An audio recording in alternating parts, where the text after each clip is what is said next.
What sort of ethics would aliens practice? Big think.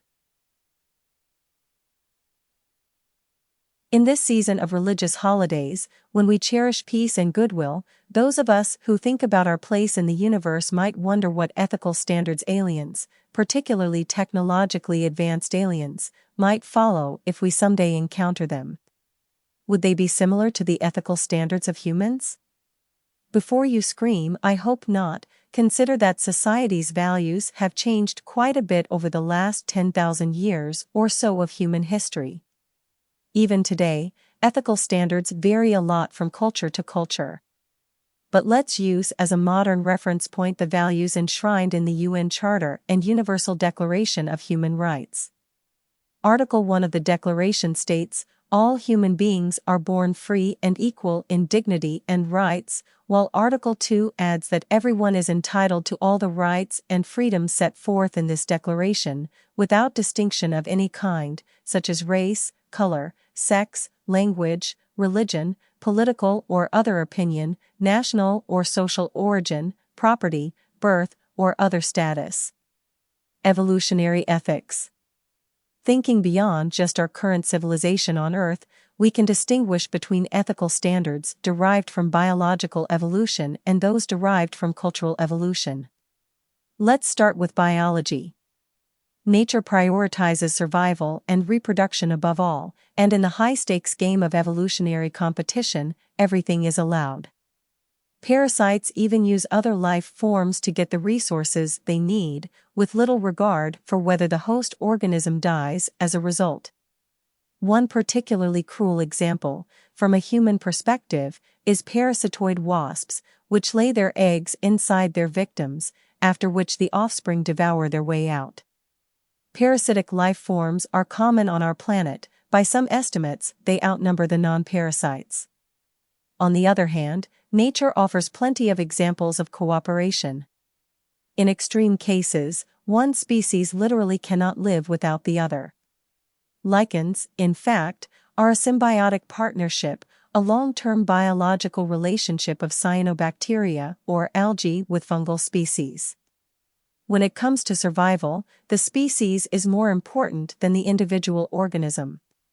Mutations are nearly always bad news for individuals, but for a species they're advantageous, because they are a key means by which the species adapts to changing environmental conditions.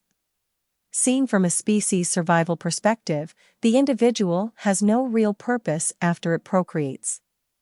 Aging reduces its fitness to such a large degree that the organism generally dies quickly after reproducing.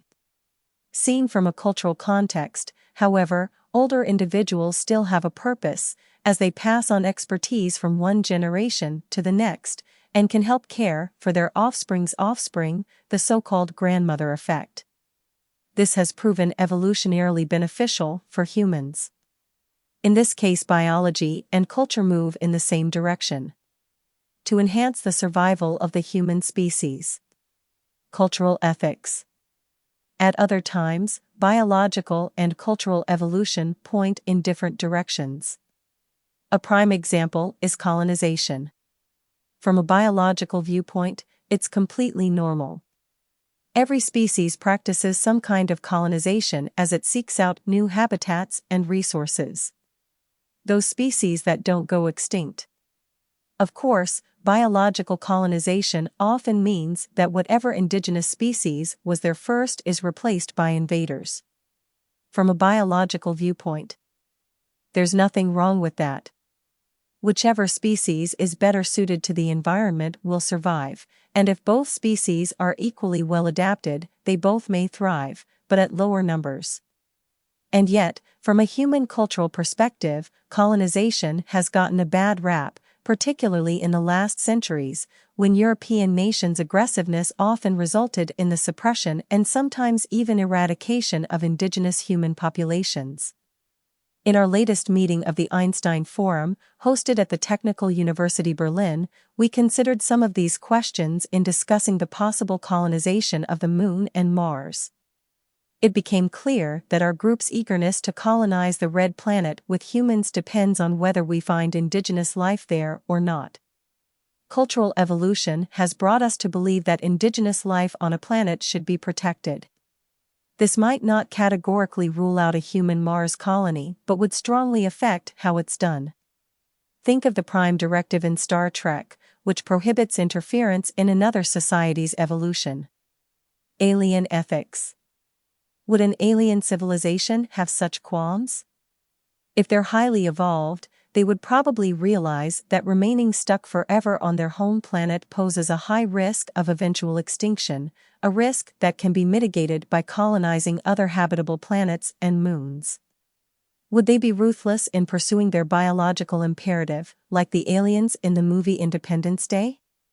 Or would they follow a more culturally advanced strategy, respecting indigenous life, especially if that life is complex and possibly intelligent? If the latter, they might choose to colonize only planets and moons that are habitable but uninhabited. But if the aliens badly needed another planet's resources, they might abandon these lofty principles and pivot back to biology to prioritize their own survival.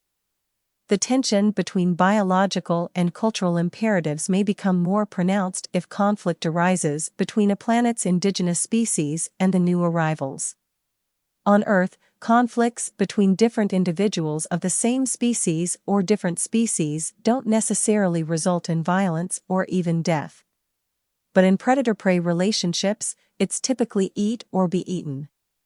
Modern human society claims to favor nonviolent conflict resolution, whether prompted by the UN Charter or the teachings of Jesus.